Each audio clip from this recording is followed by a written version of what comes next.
मुलं ही देवघरची फुलं असतात आणि या फुलांना कुणी चुरगळणार नाही, कुणी नुकसान पोहोचवणार नाही याची काळजी फक्त त्याच्या आईवडिलांनीच नाही तर समाज म्हणून आपली सगळ्यांची जबाबदारी ही आहे. आपण प्रत्येक मुलाला सुरक्षित करायचं, प्रत्येक मुलावर नजर ठेवायची. कारण कसं असतं ना, जर आईवडिलांचं लक्ष नसलं तर हे लक्ष शेजारी पाजारी किंवा आपण एक जागरूक नागरिक म्हणून ही काळजी नक्की घ्यायला हवी का कुठल्या मुलाबरोबर काही अत्याचार होतोय का, कुणी संशयास्पद मुलाबरोबर फिरकतंय का, हे नक्की बघायचं.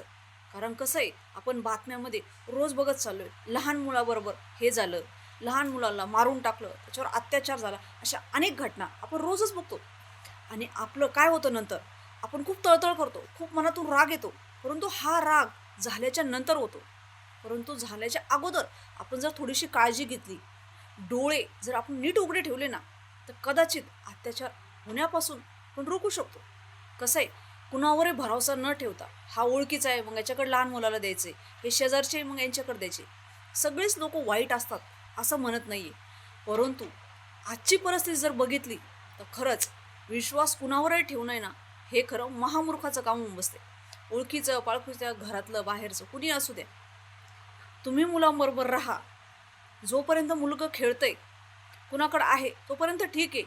परंतु एकटं त्याला सोडून कुठे बाहेर भाजी आणायला, कुठं दुकानात, कुठेही जाऊ नका. जिथं जायचं तिथं आपल्या मुलांना आपल्या बरोबर घेऊन जा. कारण कसं आहे, एकदा जर घटना झाली ना ती परत कधी भरून येत नाही आणि फक्त आपल्याला आयुष्यभराचं दुःख देऊन जाते.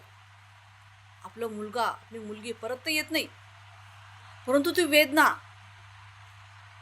आपल्या मनात कुठं ना कुठं सारखी सलत असते का हा मी त्यावेळी जर तसं केलं असतं तर कदाचित आज माझं बाळ वाचलं असतं.